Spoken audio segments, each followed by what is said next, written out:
आज का हमारा सब्जेक्ट है उर्दू कंपलसरी, जो कि आर्ट्स के बहुत सारे डिपार्टमेंट्स में पढ़ाया जाता है। अलग अलग टीचर्स आपको यूनिवर्सिटी में ये सिलेबस पढ़ाएंगे। सबसे पहले हम सिलेबस का मुताला करेंगे।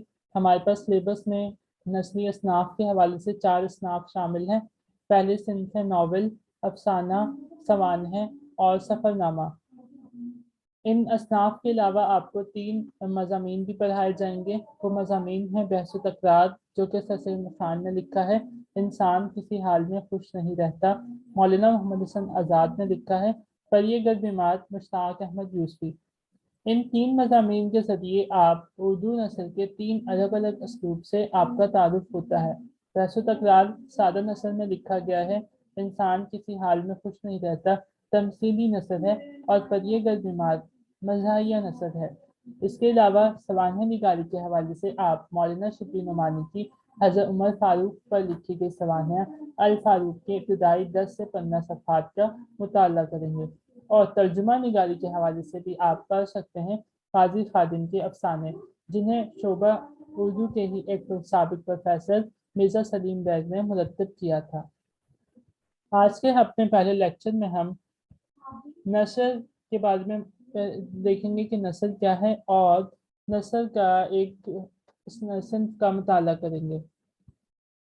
नस्ल के लुग़वी मायने परागंदा, बिखरा हुआ और फैला हुआ के हैं। लुग़वी और इस्लाही मायने से मुराद क्या होती है? लुग़वी मायने से मुराद ये है कि किसी भी लफ्ज़ के वो मायने जो डिक्शनरी में पाए जाते हैं। और इस्लाही मायने से मुराद ये है किसी भी लफ्ज़ के वो मायने जो कि किसी ख़ास मज़मून में पाए जाते हैं।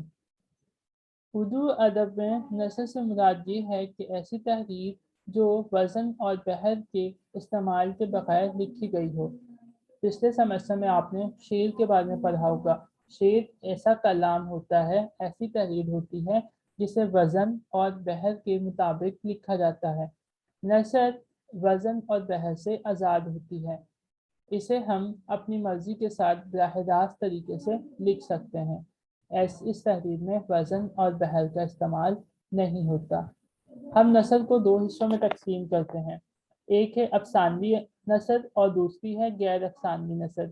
अफसानवी नस्ल, जिसे कि इंग्लिश में फिक्शन राइटिंग कहा जाता है। ये फिक्शन राइटिंग से मुराद है किस्से और कहानियाँ। और गैर अफसानी मुराद अदब, यानी ऐसी नस्ल जिसमें कोई किस्सा, कोई कहानी के बगैर हो। मिसाल के तौर पर पीछे हमने मज़ामीन का जिक्र किया, तो मज़मून गैर अफसानी अदब, नॉन फिक्शन राइटिंग में शुमार किए जाते हैं। यहाँ हम सबसे पहले जिस सिंफ का मुताला करेंगे वो है सवानह निगारी, जो कि गैर अफसानी अदब का हिस्सा है। सवानह निगारी क्या है? लफ्ज़ सवानह जो है वो सानह की जमा है, और सानह से मुराद मायने विवादात, अहवाल, सरगुज़िश्त, हादसा, वाक़या के हैं। सवानह निगारी में से मुराद क्या है? सवानह निगारी से मुराद ये है कि किसी भी शख्स की ज़िंदगी के अहवाल या सरगुज़िश्त का बयान, यानी किसी भी शख्स की ज़िंदगी के हालात और वाक़यात को बयान करना सवानह निगारी कहलाता है।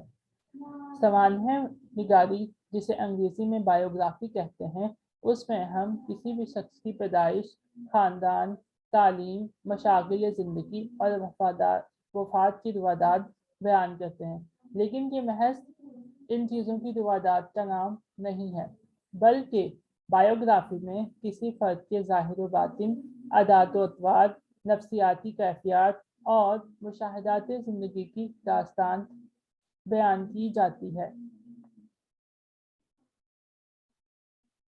एक मायारी सवानिया लिखने के लिए किसी भी शख्स की ज़िंदगी का हर वाक़या अहम नहीं होता, बल्कि वो सिर्फ उन वाक़यात का इंतखाब होता है जिससे हीरो की वो शख्सियत उजागर हो सके जिसे सवानिया निगार दुनिया के सामने दिखाना चाहता है।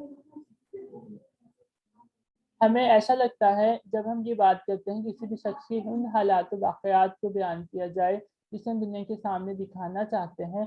इससे मुराद ये है कि हम किसी भी शख्स की बायोग्राफी लिखते हैं तो उसके पीछे कोई ना कोई मकसूद होता है, اور اسی مقصد کے تحت ہم کسی شخص کی بایوگرافی کو تحریر کرتے ہیں۔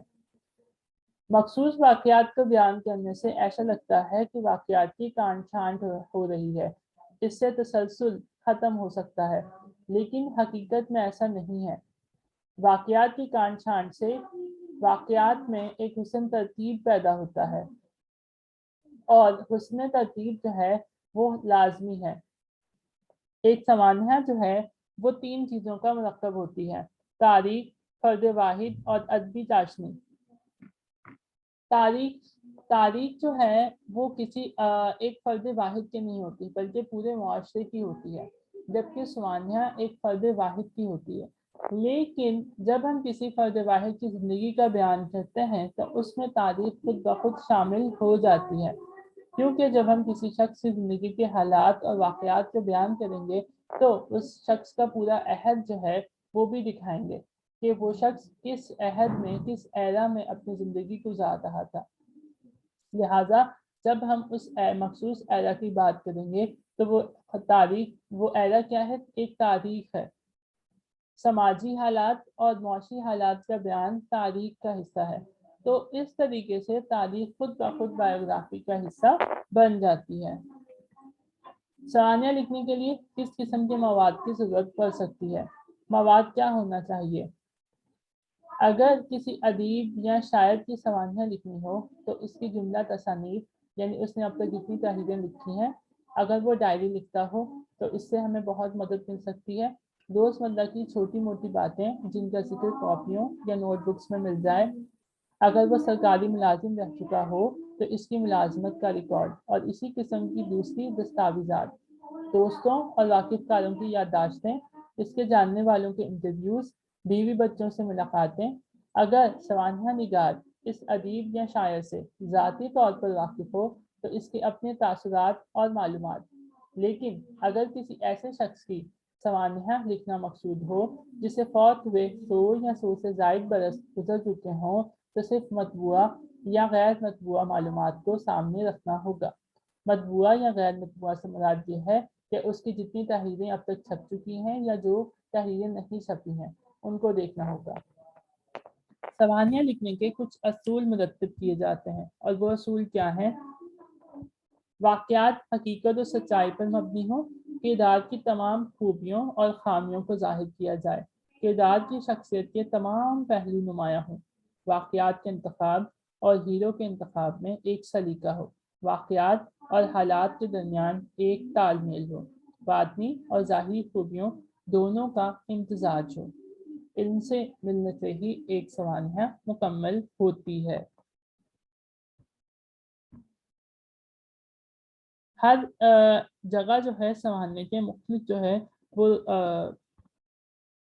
تعریف بیان کی جاتی ہے، لیکن یہاں پر میں نے آپ کو سادہ انداز میں سوانح کی تعریف بیان کر دی ہے۔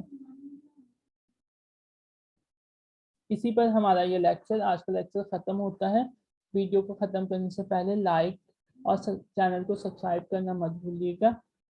اگلے لیکچر کے ساتھ بھی ملاقات ہوگی جس میں ہم سفر نامے کے بارے میں مطالعہ کریں گے۔